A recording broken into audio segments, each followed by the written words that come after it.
Hi there, Steve Kaufman here. Today, I want to talk about something that I've been thinking about a lot, in the last little while, and that is the importance of content.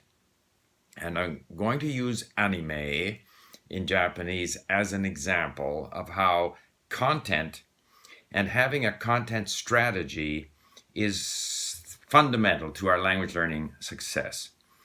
Now, people learn languages for different reasons. A lot of people who learn Japanese are interested in anime, and I'm going to show you snippets of a video that one of the members of the LingQ staff here, who's interested in Japanese, he put this together, and you can know then go. You can find the link in the description box to go and see the whole video as to how he prepares content from anime to help with his Japanese language learning. However, something like anime, or we've recently had a number of people show us how to get transcripts from movies, how to provide transcripts for videos to enhance content, make it more lively, make it more appealing to people. And so those are other examples of how we use content for language learning. But we need a comprehensive strategy for content because at different stages in our learning, the content that we can access and the way we use content is going to change. But having a conscious content strategy is so important. So I'm going to give you some additional examples. For example, the person learning the Japanese, after all the work he puts into getting this anime, finds that the anime transcripts are still too difficult for him. So the anime content there serves the purpose of sort of an incentive, a goal, something that he wants to get to, that motivates him to learn Japanese. And so when he finally is able to understand more of it, then it'll be very powerful learning material. For now, it's just something that he occasionally goes and has a look at. It reminds him of where he wants to get to, and then he realizes that he's not good enough yet. He doesn't have enough words to cope with that as learning content, and beats a retreat back into easier content. The same may be the case with transcripts for movies or videos. So it's kind of out there, shining and sparkling, something we want to get to, but not necessarily yet something that we could use to learn. So let's take the other end of the spectrum. And I'm going to show you an example from my Farsi, where I'm at such an early level in Farsi that I can't even have a conversation, normal conversation. However, I can, by listening to these mini stories, I can have a conversation built around this specific bit of content. And so I read some of it, which is difficult to do because we don't have text-to-speech for Farsi at LingQ. And then we discuss it. So I'm able to use this content again to help me with my Farsi. This is something that classroom teachers could do. They could ask their students to study one or two stories, and if the students have the patience to listen, as I do 30, 40, 50 times, then they will have an easier time reading this material and talking about it in the classroom. With my Arabic, where I'm a little further along, I had a conversation. Unfortunately, the Skype connection wasn't very good, and we were trying to talk because this person, my tutor, is a Syrian refugee who lives in Turkey, and he was explaining a little bit about the Syrian refugees in Turkey, and he runs entrepreneurship seminars for these refugees in Turkey. But there were a lot of words that came up that I simply don't know. And if he gives me the words during our lesson, no matter how many times he tells me the word or writes it in the chat box at Skype, I can't remember it. So then I went back to him. I said, could you possibly create, say, 10 monologues or conversations, or even 20, 3 minutes long, each about the plight of Syrian refugees in Turkey, the problems they have, and so forth and so on, their memories of home or whatever it might be.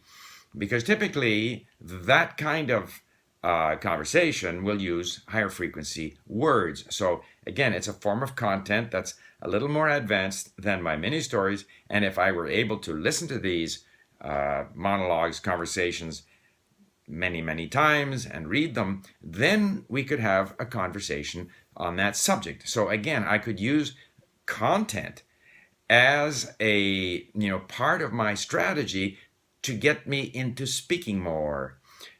Graded readers are a form of, again, content strategy. So I think the learner should develop a content strategy based on what their interests are, based on their level in the language. But I think also teachers, online tutors or classroom teachers, should have a strategy on using content as sort of the key engine of instruction. Because, for example, if I learn some rules or try to learn some rules of Farsi grammar and some words, and then try to have a conversation, I will fail. But if I have listened to the content and read the content and I know the meaning of the story, then I just simply use these phrases and sentences, particularly the phrases and the words, in my answer without worrying about the sort of grammar that underpins what I am using. And at some point, I can have a look for reference to what these grammar explanations are. But fundamentally, it's sort of this dynamic use of content that is enabling me to get into the language, to understand more of the language, and eventually to start speaking. And even the speaking that I do is not so much to demonstrate that I can speak, but rather to sharpen me so that the next time I listen to this content and I try to remember the words and the phrases, I will be sharper. So this is just sort of, I'm kind of at the beginnings of this idea of content, how we, our content strategy is fundamental to our language learning. And possibly, again, I throw this out there, if we can collaborate on generating content, if, for example, I have my Arabic tutor produce 10 or 20 stories or conversations or monologues, I may have to pay him for this. I mean, I pay him for my online discussions with him. Then I would certainly put these in our library at LingQ and make them available to other people, as I have done with the Arabic and Farsi and Romanian and Greek and Ukrainian and other content that I have created for LingQ.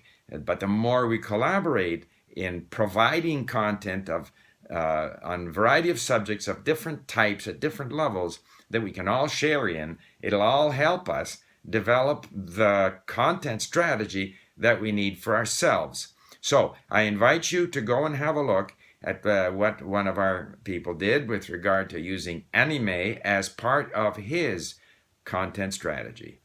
Okay, thank you for listening. Bye for now. Sopahei. Sopahei. حالت چطوره؟ خوبم. شما چطورین؟ خوبم. خیلی ممنون. I'm just going to say that Rana is my Farsi tutor.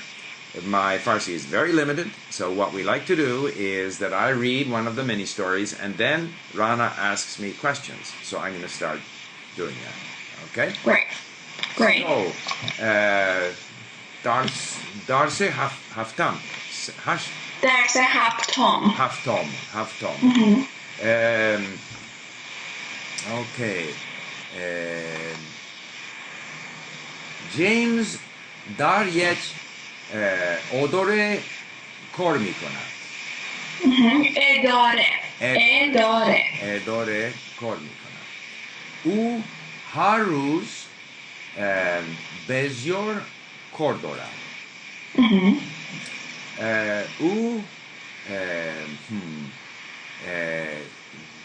قرار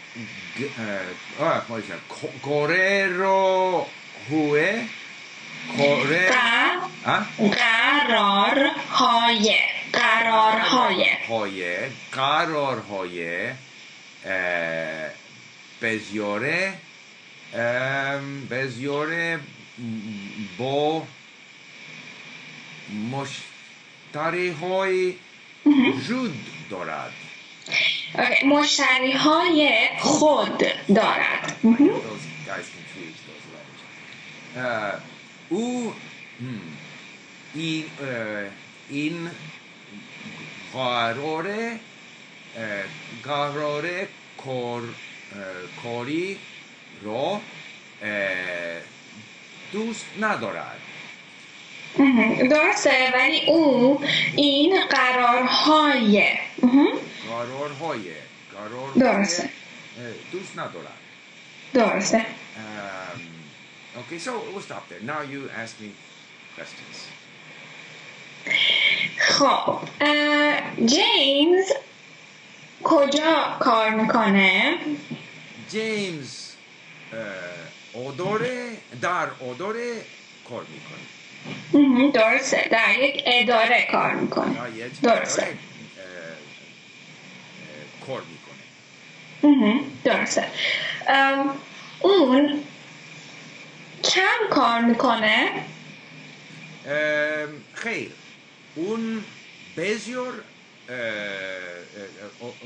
کره بسیار در میکنه در میکنه بسیار دارد درسته کار بسیار دارد درسته خب جیمز قرارهای کاری بسیاری داره قرار کاری بسیار دارد